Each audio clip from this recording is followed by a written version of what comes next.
Hi yes welcome to my dream creations. ఈరోజు వీడియోలో కార్తీక పురాణం 2వ అధ్యాయం గురించి తెలుసుకుందాం. సోమవార వ్రత మహిమ. వశిష్ఠుడు జనక మహారాజుతో ఇలా అంటున్నాడు: జనక, ఇంతవరకు నీకు కార్తీక మాసంలో చేయాల్సిన కార్యక్రమాలు మాత్రమే చెప్పాను. అయితే కార్తీక మాసంలో సోమవారాలకు ప్రత్యేకత ఉంది. ఆ రోజున ప్రత్యేకంగా సోమవార వ్రతం నిర్వహిస్తారు. ఎంతో మహత్తు కలిగిన ఆ సోమవార వ్రత విధానాన్ని, దాని మహత్యాన్ని గురించి చెప్తాను, సావధానంగా విను అని ఇలా చెప్పసాగారు. కార్తీక మాసంలో సోమవారం శివుడికి అత్యంత ప్రీతికరమైన రోజు.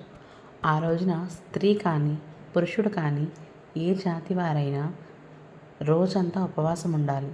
నదీ స్నానం చేసి తమ శక్తి కొద్దీ దాన ధర్మాలు చేయాలి. శివుడికి బిల్వపత్రాభిషేకం చేసి సాయంత్రం నక్షత్ర దర్శనం తర్వాత అల్పాహారం తీసుకోవాలి. ఈ విధంగా నిష్ఠతో ఉంటూ ఆ రాత్రంతా జాగరణ చేసి పురాణ పఠనం చేయాలి. ఉదయం నదీ స్నానం ఆచరించాలి. నువ్వులను దానం చేయాలి.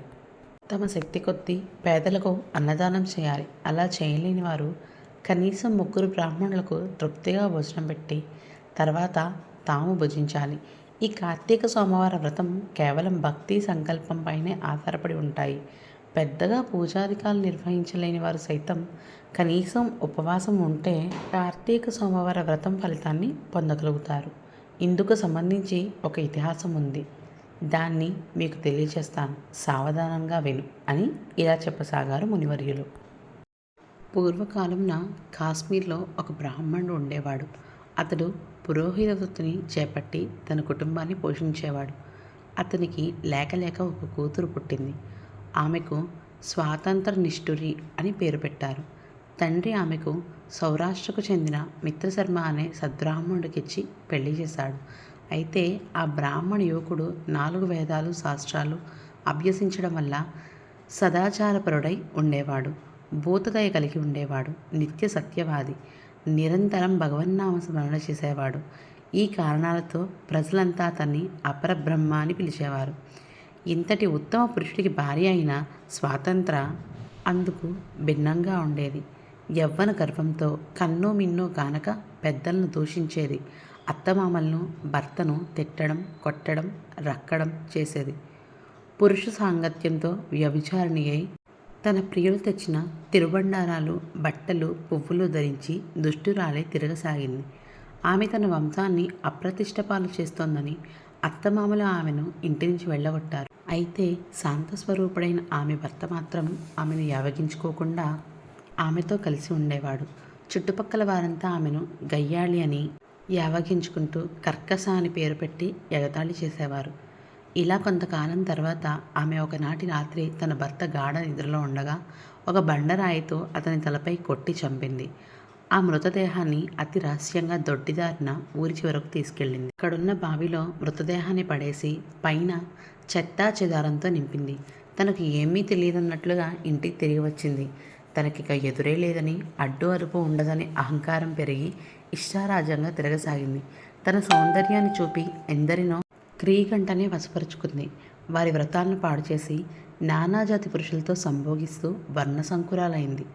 అంతటితో ఆగకుండా కన్యలు, పెళ్ళైన మహిళలకు దుర్బుద్ధులు నేర్పి పాడు చేసి విటులకు వారిని అప్పగిస్తూ ధనార్జన చేయడం ఆరంభించింది.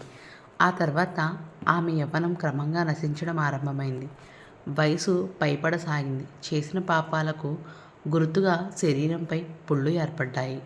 వాటి నుంచి చీము, రక్తం కారుతూ క్రమంగా కుష్ఠవ్యాధి బారిన పడింది. రోజు రోజుకు ఆమె శరీర పటుత్వం కృశించి కురూపిగా మారింది. యవ్వనంలో ఆమె కోసం వంతుల వారీగా ఎగబడే వీటుల్లో ఒక్కరూ ఇప్పుడు ఆమె వైపు కన్నెత్తి కూడా చూడడం లేదు. అలా కొంతకాలం ఆమె ప్రత్యక్ష నరకాన్ని చవిచూచి పురుగులు పడి చనిపోయింది. బతికినన్ని రోజులు ఒక్క పురాణ శ్రవణమైన చేయని పాపి కావడంతో భయంకరంగా కనిపించే యమకింకర్లు ఆమెను యముని ముందు హాజరుపరిచారు. చిత్రగుప్తుడు ఆమె పాపపుణ్యాలను ఏకరో పెట్టారు. పాపాలకు ఎర్రగా కలిసిన ఇనుప స్తంభానికి కట్టాలని, బిడ్డలతో సుఖించినందుకు ఇనుప స్తంభాన్ని కౌగిలించుకోవాలని ఆదేశించారు. భర్తను బండరాతితో కొట్టి చంపినందుకు ఇనుప గదలతో ఆమెను మోదాలని ఆదేశించారు. పతివ్రతలను వ్యభిచారణలుగా మార్చినందుకు సలసలా కాగే నూనెలో వేచారు. తల్లిదండ్రులు అత్తమామలకు అపకీర్తి తెచ్చినందుకు సీసం కరిగించి నోట్లో చెవిలో పోశారు. ఇనపగడ్డీలు కాల్చి వాతలు పెట్టారు. చివరకు కుంభీపాకంలో వేశారు. ఆమె చేసిన పాపాల ఫలితాలను ఆమె ఒకతే కాకుండా ఇటు 7 తరాలు అటు 7 తరాలు నరక బాధలుగా అనుభవించసాగారు. ఆ తర్వాత ఆమె నీచ జన్మలు ఎత్తుతూ క్రిమి కీటకాలుగా పుట్టి చివరకు 15వ జన్మలో కళింగ దేశంలో ఒక కుక్కగా జన్మనెత్తింది. కుక్క జన్మలో ఆమె ఆకలికి తట్టుకోలేక ఇంటింటికి తిరిగింది. కర్రతో కొట్టేవారు ఆమెను కొడుతుంటే తిట్టేవాడు తిడుతున్నారు. పిల్లలు తరుముతున్నారు. అయితే ఒక బ్రాహ్మడు కార్తీక సోమవార వ్రతమాచరించి ఉపవాసం ఉండి సాయంత్రం నక్షత్ర దర్శనం చేసి ఉపవాస విరమణ నిమిత్తం సిద్ధం చేసుకున్న అల్పాహారాన్ని అరుగుపై పెట్టి కాళ్ళు చేతులు కడుక్కునేందుకు వెళ్ళాడు.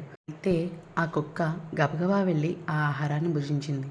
వ్రతనిష్టగరిష్ఠుడైన ఆ బ్రాహ్మడి పూజా విధానంతో జరిపించిన బలియన్నం కావడం, కార్తీక సోమవారం నాడు కుక్క ఆకలితో రోజంతా ఉపవాసం ఉండడం, శివపూజ పవిత్ర స్థానంలో ఆరగించడం వల్ల ఆ కుక్కకు పూర్వజన్మ విజ్ఞానం ఉద్భవించింది. వెంటనే ఆ కుక్క విప్రోత్తమ నన్ను కాపాడుము అని మొరపెట్టుకుంది. ఆ మాటలు బ్రాహ్మణుడికి ఆశ్చర్యాన్ని కలిగించింది. మనుష్యులెవరూ కనిపించకపోయేసరికి అంతా భ్రమ అనుకున్న ఆ విప్రుడికి మళ్ళీ మాటలు వినిపించాయి. రక్షించు రక్షించు అని కేకలు వినిపించాయి. ఆ మాటలు కుక్క నుంచి వస్తున్నాయని గ్రహించిన బ్రాహ్మడు ఎవరు నీవు, నీ వృత్తాంతమేమిటి అని ప్రశ్నించాడు. అంతటా ఆ కుక్క తన వృత్తాంతాన్ని వివరించింది. 15 జన్మల క్రింద సద్బ్రాహ్మడి భార్య అయిన తాను వ్యభిచారం చేసిన తీరు, భర్తను చంపడం, వృద్ధాప్యంలో కుష్ఠవ్యాధితో దినదినగండంగా బతికి చనిపోయిన తీరును, నరకంలో అనుభవించిన శిక్షలను గురించి వివరించింది. ఈరోజు మీరు కార్తీక సోమవారం వ్రతం చేసి ఇక్కడ పెట్టిన బలియన్నం తినడం వల్ల నాకు జ్ఞానోదయం కలిగింది. కాబట్టి ఓ విప్రోత్తమ, నాకు మహోపకారంగా మీరు చేసిన కార్తీక సోమవార వ్రత ఫలం ఒక్కటి ఇచ్చి నాకు మోక్షం కలిగించు అని ప్రార్థించింది. దాంతో ఆ శునకం మీద జాలితో ఆ బ్రాహ్మణుడు తాను చేసిన కార్తీక సోమవార వ్రతాల్లో ఒక రోజునాటి ఫలాన్ని ఆ శునకానికి దారబోసాడు. అలా చేసిన వెంటనే ఒక పుష్పక విమానం అక్కడకు చేరుకుంది. కుక్క జన్మను చాలించి సూక్ష్మదేహంతో పుష్పకాన్ని చేరింది. అటు నుంచి శివ సాన్నిధ్యాన్ని చేరుకుంది. ఇది శ్రీ స్కందపురాణాంతర్గత వశిష్ఠ ప్రోక్త కార్తీక మహత్యే 2వ అధ్యాయం సమాప్తం. హిందూ సమస్త సుఖినో భవంతు.